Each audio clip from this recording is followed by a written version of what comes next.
अस्सलाम अलैकुम। आज की तारीख 30 धु अलहिज्जा 1447 हिजरी। एक फर्ज के बारे में नमाज जुमा के लिए जमात का होना। कुरान की सूरह जुमा में अल्लाह ताला फरमाता है, ए ईमान वालो, जुमा के दिन जब जुमा की नमाज के लिए अजान दी जाए तो सबके सब अल्लाह के जिक्र की तरफ दौड़ पड़ो और खरीद व फरोख्त छोड़ दो, यह तुम्हारे लिए बेहतर है अगर तुम जानते हो। जुमा की अजान को सुन लेने के बाद खरीद व फरोख्त छोड़कर अल्लाह के जिक्र की तरफ चल पड़ना और जमात के साथ नमाज अदा करना वाजिब है। एक सुन्नत के बारे में वालिदैन और मुसलमानों के लिए दुआ। वालिदैन और तमाम मोमिनीन की मगफिरत के लिए इस तरह दुआ करे, रब्बना ग़फ़िरली वलिवालिदैया वलिलमोमिनीना यौमा यक़ूमुल हिसाब, यानी ए मेरे रब, मेरे वालिदैन की और तमाम मोमिनीन की क़यामत के दिन मगफिरत फरमा देना। एक अहम अमाल की फजीलत, मोमिन की परेशानी में मगफिरत। रसूलुल्लाह सल्लल्लाहु अलैहि वसल्लम ने फरमाया, किसी मोमिन को दर्द, थकान, बीमारी और गम लाहिक होता है और इससे उसको तकलीफ होती है तो उसके बदले उसके गुनाह माफ कर दिए जाते हैं। एक गुनाह के बारे में बुरे कामों की सजा।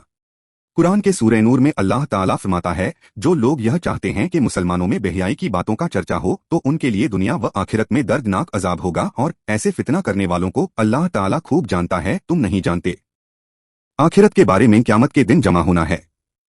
हज़रत अबू सईद बिन फ़ज़ाला बयान करते हैं कि मैंने रसूलुल्लाह सल्लल्लाहु अलैहि वसल्लम को फरमाते हुए सुना कि अल्लाह ताला जब लोगों को ऐसे दिन जिसमें कोई शक नहीं यानी क़यामत के दिन जमा करेगा तो एक पुकारने वाला पुकारेगा कि जिसने कोई अमल अल्लाह ताला के लिए किया हो और उसमें किसी को शरीक किया हो यानी रियाकारी की हो तो वह शख्स उससे अपना सवाब मांग ले, इसलिए कि अल्लाह ताला बड़े ही बेनियाज हैं।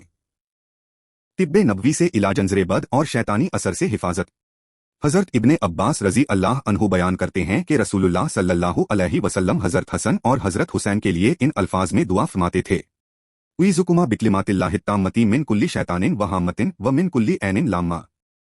नबी की नसीहत। रसूलुल्लाह सल्लल्लाहु अलैहि वसल्लम ने फरमाया, जब तुम किसी को कोई चीज़ वज़न करके दो तो झुकता हुआ तोलो।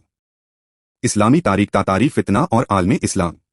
जब इंसान खुदा को भूलकर आज़ादाना जिंदगी गुजारने लगता है तो अल्लाह ताला अपने अब्दी कानून के तहत फितनों और आजमाइशों का सैलाब भेज देता है। कुछ इसी तरह 6ठी सदी हिजरी में हुआ, जब लोगों में बुराइयां, जुल्म व सितम, खाना जंगी और ऐश व इशरत का बाजार इतना गर्म हुआ कि अल्लाह और उसके रसूल के बताए हुए दीन को भी भूल बैठे। 5 वक्ता नमाज तो दरकिनार ईद उल फित्र और ईद उल अजहा की नमाज की भी परवाह नहीं करते। ऐसे हालात में अल्लाह ताला ने तातारियों की शक्ल में एक जबरदस्त फितना बर्पा किया। चुनांचे तातारी कौम ने चंगेज खां की क़यादत में ख्वारज़म शाह की हुकूमत पर सन 616 हिजरी में पहला हमला किया। फिर सन 624 हिजरी में उसका इंतकाल हो गया, लेकिन उसके मकासद की तकमील उसके बेटे और पोते ने ईरान, तुर्किस्तान, बुखारा, समरकंद, हमदान, कज़वीन और निशापुर वगैरह में खून का दरिया बहाते हुए उसका पोता हलाकू खां बगदाद पहुंचा और उसकी भी ईंट से ईंट बजा दी और 40 दिन तक सिर्फ बगदाद में 18 लाख लोगों को कत्ल किया। साथ ही साथ इस्लामी निशानात भी मिटा दिए गए और लाइब्रेरी तबाह व बर्बाद करके किताबें दरिया में बहा दी गई, जिसके नतीजे में दरिया का पानी रोशनाई से काला हो गया था।